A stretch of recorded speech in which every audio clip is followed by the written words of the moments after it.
Soyez les bienvenus dans ce premier Champions de l'année 2004. Je peux vous le dire, toute l'équipe Champions est particulièrement heureuse de vous retrouver fidèles au poste pour attaquer ensemble une saison, la 11e qui devrait être plus passionnante que jamais. Effectivement, vous le savez peut-être, nous aurons cette année 3 pilotes belges officiellement engagés en championnat du monde, Freddy Loax, François Duval et Larry Cols. François Duval, Ford, 23 ans. Freddy Loax, Peugeot, 32 ans. Et Larry Cols, Renault, 28 ans. 3 Belges, 3 raisons d'être optimiste. Une bonne voiture, 16 rallyes, de nouveaux rallyes, donc j'espère qu'on fera quelques coups cette année. Et cette année, François connaît bien la Ford Focus.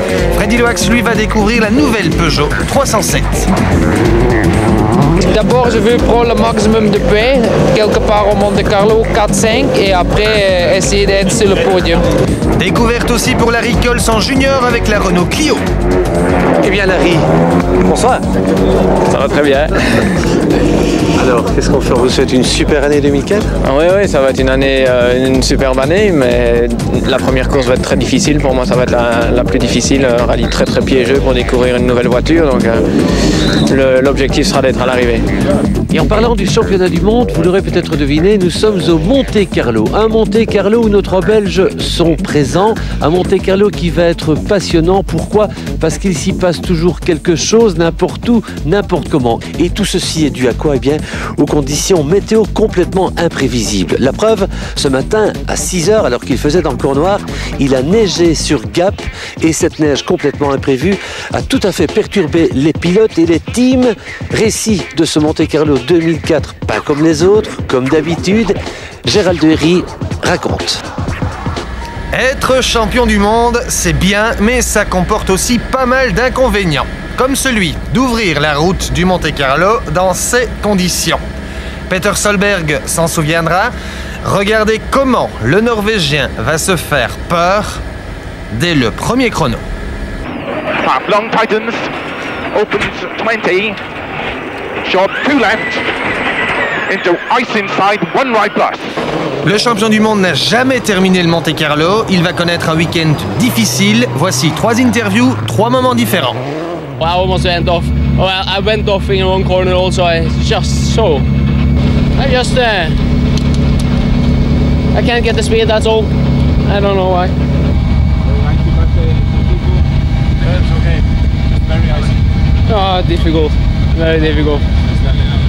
I stopped in a hairpin again and The first stage is then the whole fog. Yeah. Bref, ça ne va pas. Et ça ne va pas mieux. Right left. Opens extra long, tight. Mais qu'il était loin ce week-end de le Solberg, champion du monde du rack, avec une confiance inébranlable. Le Monte Carlo fait peur. Il paralyse même les meilleurs. Solberg ne termine que 7e derrière Gilles Panizzi.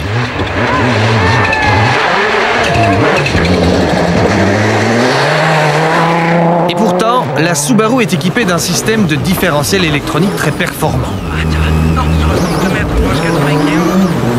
Regardez quelle différence d'efficacité entre la nouvelle Mitsubishi et la Subaru ici, qui n'a aucun mal à s'extraire de la même épingle verglacée. Long tightens.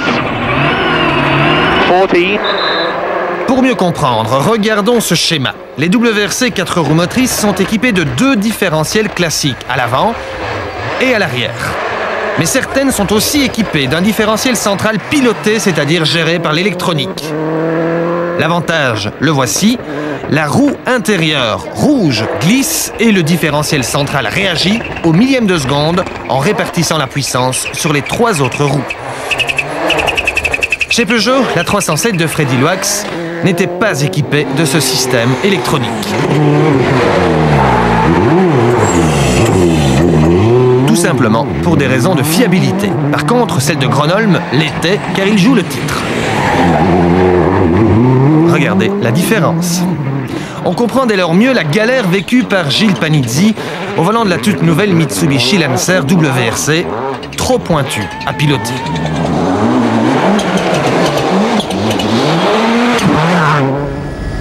Gilles en a bavé. Regardez comme il vient mourir dans cette épingle contre le mur de neige.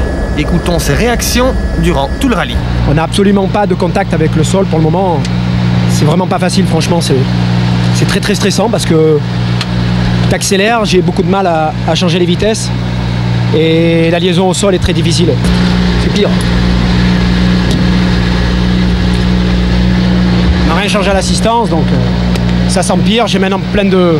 Le moteur qui est très agressif. Bon, Je pense qu'avec... je peux rien dire, je préfère pas faire de commentaires, c'est mieux dans ces cas-là. On est complètement en panne et puis c'est tout. Il n'y a pas besoin de rentrer dans les détails. Là, on est en panne complet depuis ce matin le départ. Et je suis en train de subir cette difficulté. Et voilà. Donc, écoute, continue à rouler puisque c'est comme ça, il faut qu'on roule, on continue à rouler. Gigi Galli, son nouvel équipier, dispute son premier rallye en WRC et il est devant Panizzi en début de course. Mais à quel prix? Il va sortir de la route dès le premier jour. Panizzi, lui, est à l'arrivée. 3 jours de souffrance pour récolter 3 points et la 6e place. Chapeau. Panizzi et Solberg sont à l'arrivée. Par contre, leurs coéquipiers, Galli et ici Hirvonen, se sont laissés piéger.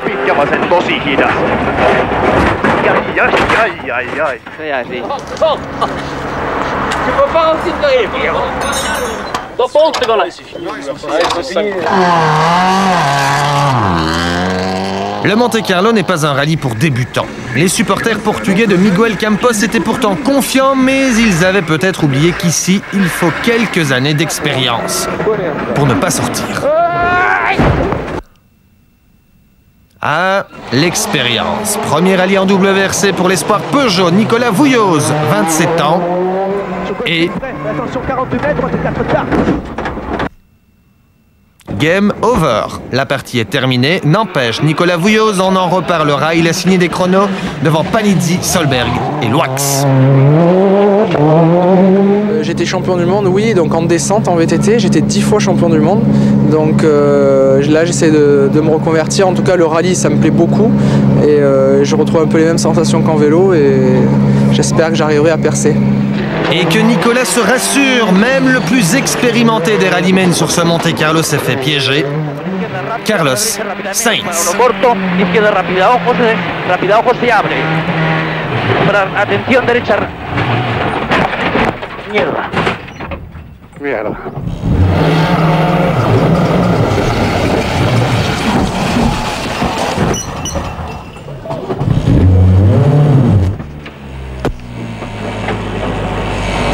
Nous sommes sortis la route. Ben oui, que dire de plus, Carlos. Et c'est perturbant pour tes jeunes adversaires, Carlos. Regardez, Marco Martin qui va se déconcentrer en dépassant l'Espagnol. Voilà.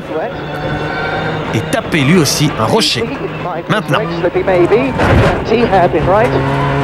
L'Estonien a beaucoup de chance sur ce coup.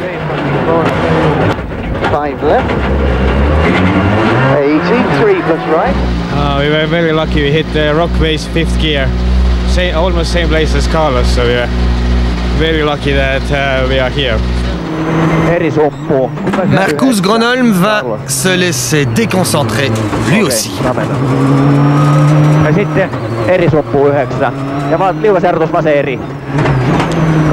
Voici ce qui lui arrive un peu plus loin.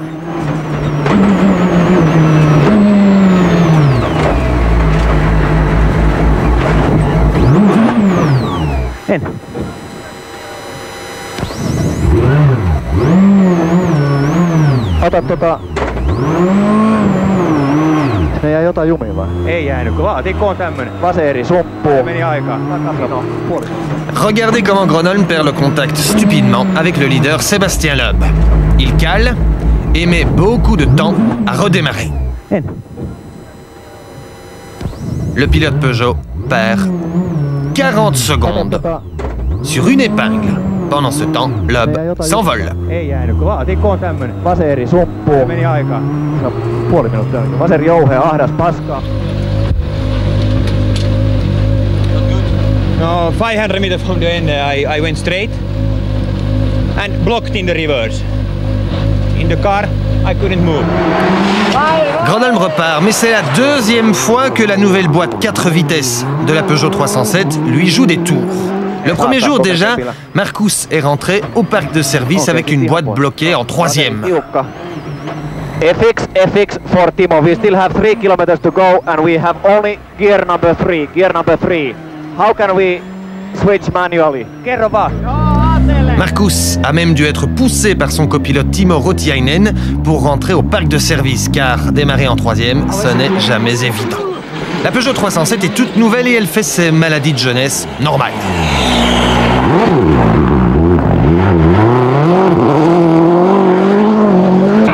Normal aussi que Marcus Gronholm ne se soit jamais vraiment senti en harmonie avec elle durant les 3 jours de course.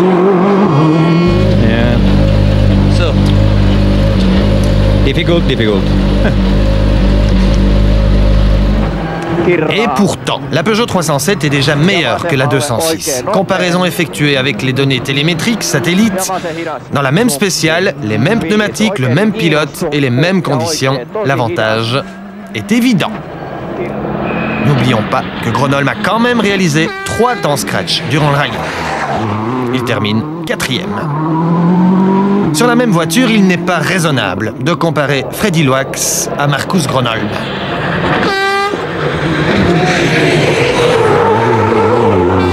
Rien que sur cette action, Freddy concède plus d'1 seconde à Marcus.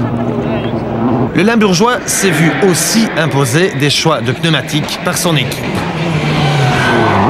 Des choix pas toujours adéquats. Freddy a donc souvent roulé crispé sur la réserve. Et avec certains pneumatiques, il s'est fait des chaleurs. Regardez, maintenant.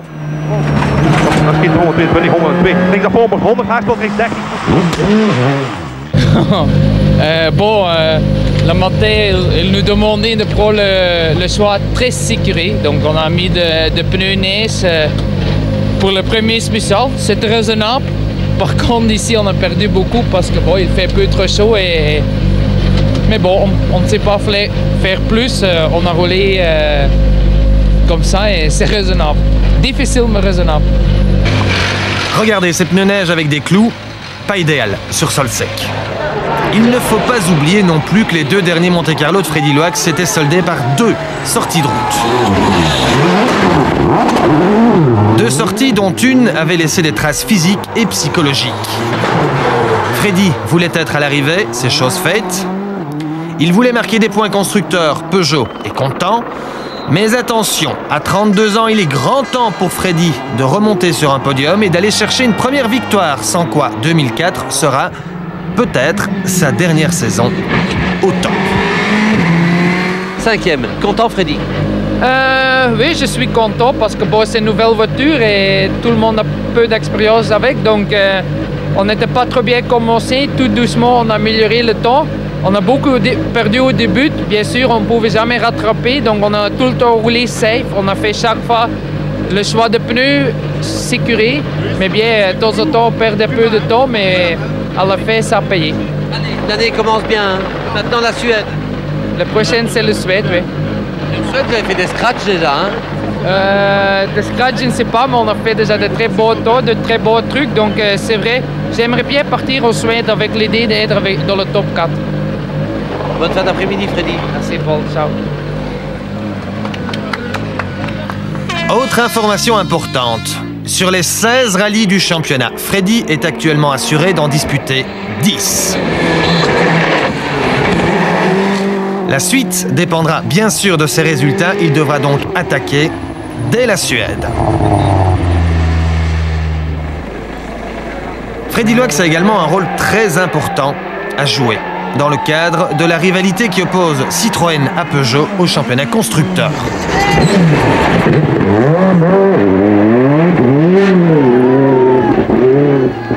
Citroën qui marque d'entrée plus de points que Peugeot malgré l'abandon de l'Espagnol Carlos Sainz. Heureusement, Citroën a pu compter sur un lob intouchable. 90 c'est droit sur gauchy, et droite 90 moins, sur gauche 60 plus. Et droite-gauche 110. Et gauche-droite 110. Et gauche-droite 100. Et attention, gauche frein pour droite 90 dans le tunnel. Droite 90 dans le tunnel. Et gauche 80 moins pas corde. Et gauche 90 dans le tunnel. Ça s'est super bien passé. On n'a pas fait d'erreur. On a su, je pense, bien gérer la course, assurer où c'était piégeux. Pas tenter le tout pour le tout dans des mauvaises conditions. Et pas faire d'erreur, aller au bout. Et voilà. Loeb qui a aussi mieux choisi ses pneumatiques que Sainz. Regardez l'écart qu'il creuse dès le départ d'une spéciale. Sèche en bas, enneigé en haut. Sainz est parti en pneus neige, Loeb a choisi des pneus mixtes, un écart qui se chiffre à 2 secondes au kilomètre. L'Alsacien choisit ses pneumatiques au tout dernier moment. Et alors que Sainz a joué la sécurité avec des pneus 100% neige, Loeb choisit un pneu mixte avec des petits clous. Résultat, il creuse l'écart sur les parties non enneigées.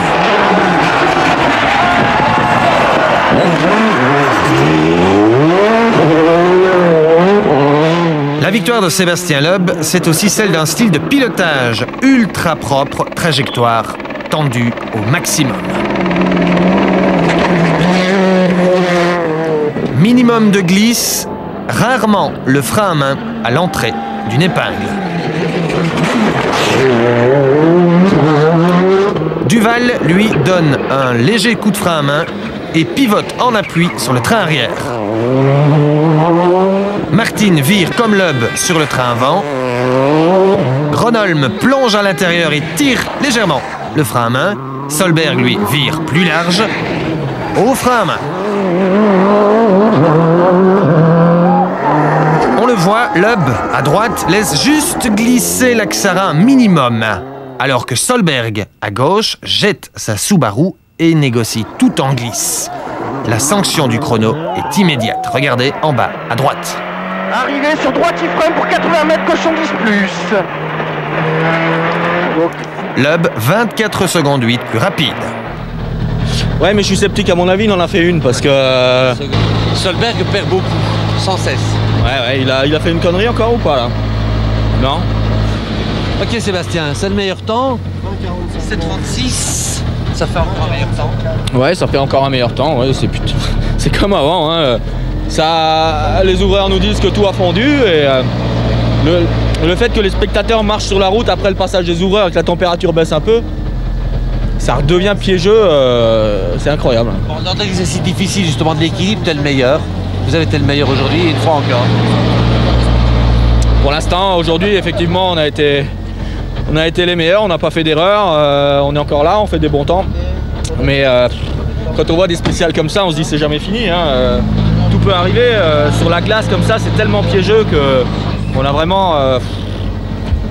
J'essaye de rester dans un bon rythme pour pas me déconcentrer, parce que si on commence à pomper la moindre plaque de glace ou de boue, ça commence à faire peur et on perd le rythme et c'est très difficile. Alors je préfère continuer à rouler sur mon rythme en assurant les pièges et on va essayer comme ça. Droite 120 Milo. Nuançons cependant la victoire de Sébastien en Monte-Carlo, car l'Alsacien est peut-être celui qui connaît le mieux ce style de spécial, des spéciales qu'il a reconnues et reconnues à l'époque du championnat de France.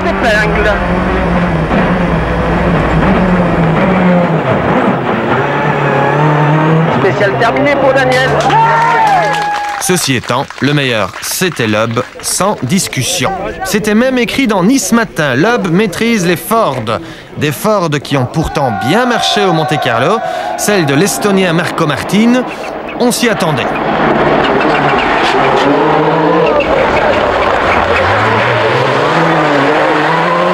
Celle de François Duval, on l'espérait.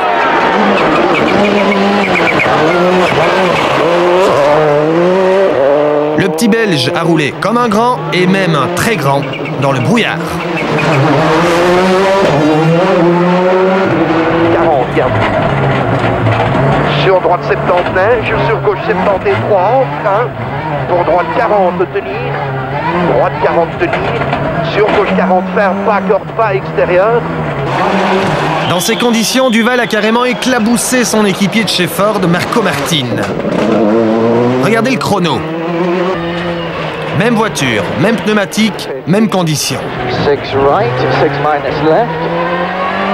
Go 150. 6 left into 5 right, 5 left. 150. L'écart se creuse. Duval, 52 secondes plus rapide que Martin et qui passe devant pour 9 secondes 8. Yeah, very good, very strong in the fog. Il n'y a pas que dans le brouillard que François Duval est très fort. Il possède un culot et un contrôle de voiture exceptionnel. Mais ce qui est le plus encourageant, c'est que François ne roule plus seulement à vue. Il roule aux notes de Stéphane Prévost et ça permet d'être beaucoup plus régulier que l'an dernier. Arrière droite, frein. Oui. Des notes qu'il interprète beaucoup mieux. 50, droite 60, ferme fort, pas extérieur, glisse. Sur gauche 70, pour gauche 60, ferme, pas extérieur. 60, ferme, pas extérieur. 50. Long droite 70 en frein, pour arrière gauche 20, frein en main, glisse.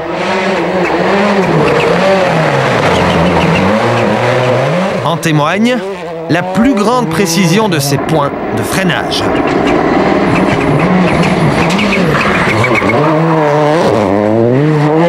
Duval ne roule pas, il danse avec Prévost et la Focus.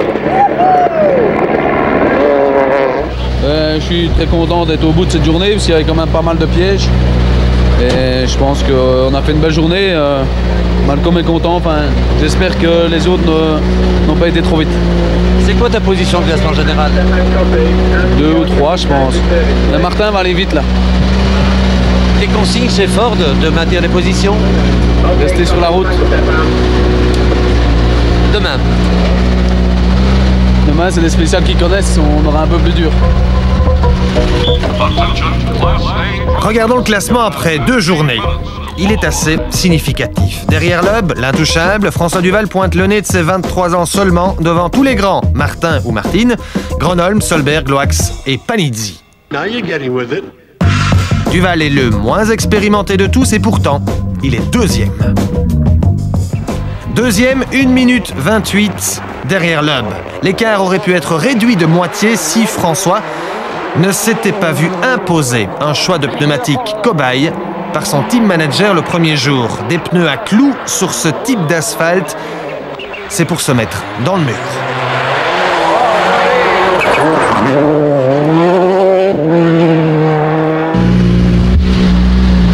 Alors qu'est-ce que ça disait des clous dans celle-ci? Mauvais choix de pneus, on a mis des clous et c'est des mix qu'il fallait même dans la première. Là on se prend 1 minute, non pas 1 minute mais 55. On se prend 40 secondes. Presque plus d'une au kill. Mais en clou on n'a pas de grippe, la voiture elle flotte. Dimanche matin, il reste 4 spéciales et François s'élance en deuxième position avec une avance de 13 secondes sur Martine. Malheureusement, Duval va caler son moteur et concéder 9 secondes 4 à Martine. 60 ferme fort, garde. Pour piège, droite 60, emprunt élargi, ferme 40, garde à tête 2, ferme 40.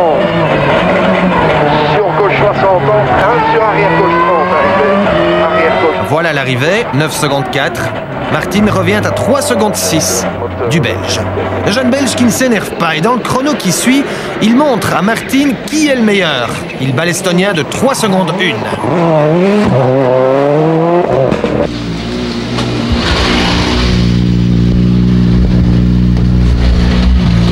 Comment était la...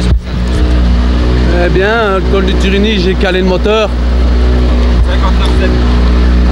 Donc j'ai perdu un peu moins de 10 secondes, donc Marco est revenu vraiment très proche. Mais j'ai une bonne nouvelle pour toi ici, tu lui en mets 3. Donc tu le repousses. Un peu moins et ouais, j'attaque, c'est comme ça que je me fais plaisir. Retour au parc de service, il reste 2 spéciales. Duval a 6 secondes 7 d'avance sur Martin et la presse internationale n'a plus Dieu que pour notre petit Belge. Du coup, il demande au team manager si ça a encore un sens de les laisser se battre à 2 spéciales de l'arrivée. Wilson répond qu'ils font encore attendre le résultat de l'avant-dernière spéciale, le Turini, car elle est très piégeuse. Mais il est aussi très clair, ils viennent d'en discuter, leur plan est de tout faire pour que Martin soit champion du monde. Du coup, tous les journalistes se retournent sur Duval et lui demandent s'il est déçu d'abandonner sa 2e place au profit de Martin.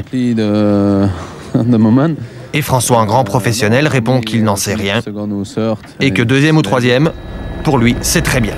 Difficile abnégation, surtout à 23 ans. Mais François est un pro. Nous voici dans la course, nous revoici dans la course, la montée du Turini, avant-dernière spéciale. Frein élargir, ferme 40. Frein élargir, ferme 40. Sur gauche 60 en frein, sur arrière gauche 30 arrivé. François concède 8 secondes 7 à Martin et se retrouve cette fois 3e pour 2 petites secondes. Dernière spéciale, Martin roule vite, mais François est devant lui aux intermédiaires. Nous voici dans les derniers lacets de la spéciale. Long droit de 70, ferme. 25, arrière gauche 30. Arrière, vas-y, arrière gauche 30. C'est pas facile à gérer, ça, vas-y, arrière gauche 30. Pas trop vite. Pour droite sur gauche 40. Sur arrière, doucement. Non, vas-y, ralentis pas trop. Doucement, c'est pas que. Vas-y, non, vas-y.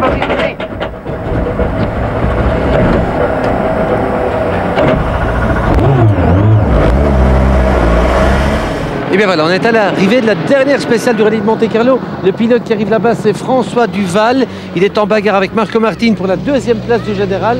On connaît le chrono de Marco Martin, 13,55,6. Il faudrait pour que François reste 2e, qu'il fasse 13,54 quelque chose. François, ton chrono? 14,05.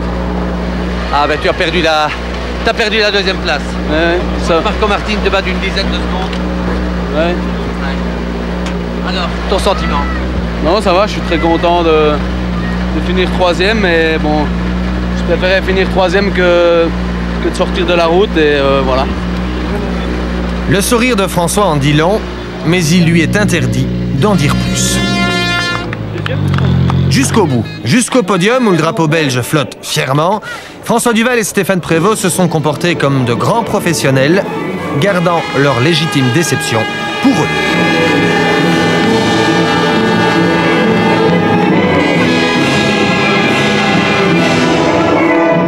J'ai encore fait des temps aujourd'hui, donc je suis un peu déçu, mais c'est pas grave, ce sera pour une prochaine fois. Non, vous n'êtes pas un peu déçu. Vous êtes très déçu. Tout à l'heure, vous avez pleuré en arrivant ici. Oui. Ouais, bah, c'est sûr que je suis triste. Et bon, c'est une 3e place, c'est bien aussi. Hein. Au moins, je suis resté sur la route. La voiture n'a pas une griffe. C'est bien, et au championnat constructeur, Ford fait la bonne opération. Ford devance d'entrée Citroën, Peugeot, Mitsubishi et Subaru. Au championnat pilote, Loeb prend la tête devant Martin, Duval, Gronholm et Loax, 2 Belges parmi les 5 premiers. C'est plutôt pas mal. La semaine prochaine, nous vous parlerons d'un autre Belge qui s'est bien débrouillé, le Verviétois Larry Coles. 2 scratchs et 5e finale pour son premier rallye en junior avec la Renault Clio Super 16. Voilà, c'est sous les applaudissements et avec ces images de podium de Loeb, Martin, Duval, dans l'ordre que se termine notre film reportage complet sur les rallyes Monte-Carlo 2004. Mais attention,